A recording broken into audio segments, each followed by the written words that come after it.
ছয় নং union আদারভিটার joining সেক্টরে এবং বিএনপির সমসাময়িক যে নেতা তার মধ্যে অন্যতম। এবং আমরা একই সাথে এটাও জানি যে চৌধুরী বাড়ি এবং জনাব মাহমুদুল হাসান মুক্তা সাহেব উনি কতটা জনকল্যাণমূলক কাজে অ্যাক্টিভ থাকে। তো তাদের পক্ষে আসলে এই ন্যাক্কারজনক ঘটনা কখনোই সম্ভব নয়। আমরা বিশ্বাস করি এবং প্রশাসনের দৃষ্টি আকর্ষণ করব যাতে সুষ্ঠু তদন্ত সাপেক্ষে এটার বিচার নিশ্চিত করা হয়। একই সাথে আমরা এও বিশ্বাস করি ৬ নং আদারভিটা ইউনিয়নের সর্বস্তরের জনগণ আমরা এও বিশ্বাস করি যে উনি নির্দোষ এবং এর সাথে তদন্তকারী সকলের দৃষ্টি আকর্ষণ। তারা কই থেকে মাংস নিয়েছে তা জানি না। ওরা হয়তো ওইখান থেকে কিছু আগেই ফাঁদ পাতেছিল, এই ষড়যন্ত্রমূলক করব এগুলো আগেই পরিকল্পনা করা ছিল, যাতে আমরা এগুলো মানে প্রমাণিত হয়।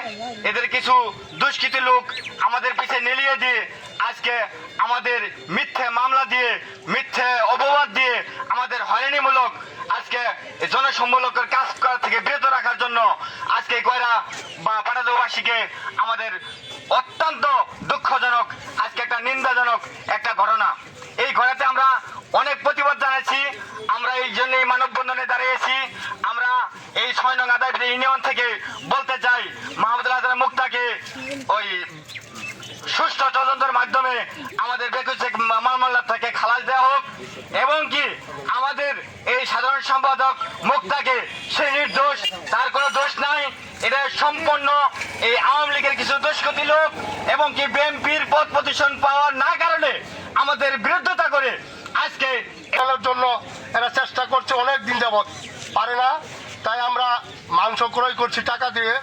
আমাদেরকে এই একটা অন্যায়ের ভিতরে ফেলে দিচ্ছে। ৬ নং আদারভিটার কাছে আমাদের দাবি, আপনারা আমার ভাই বড় ভাই মাহমুদুল হাসান চৌধুরী মুক্তা ছিল ইউনিয়ন বিএনপির সাধারণ সম্পাদক।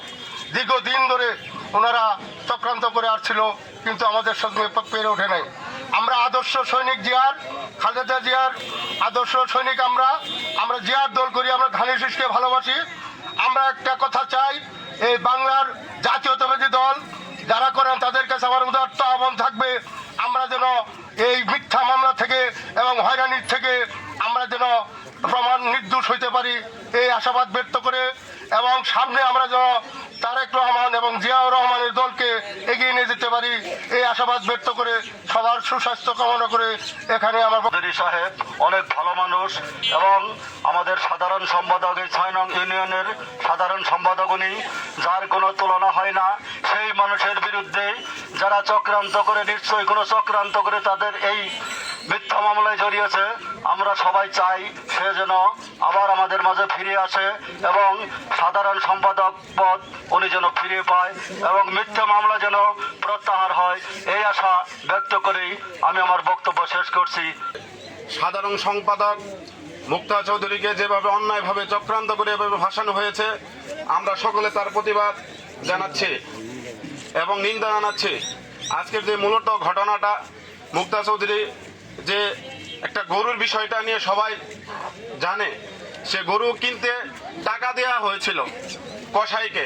সে কসাই গরু না কিনে সে কি করেছে সে মূলত ভালোভাবে জানে। তারা চক্রান্ত করে এভাবে ফাঁসিয়ে দিয়েছে।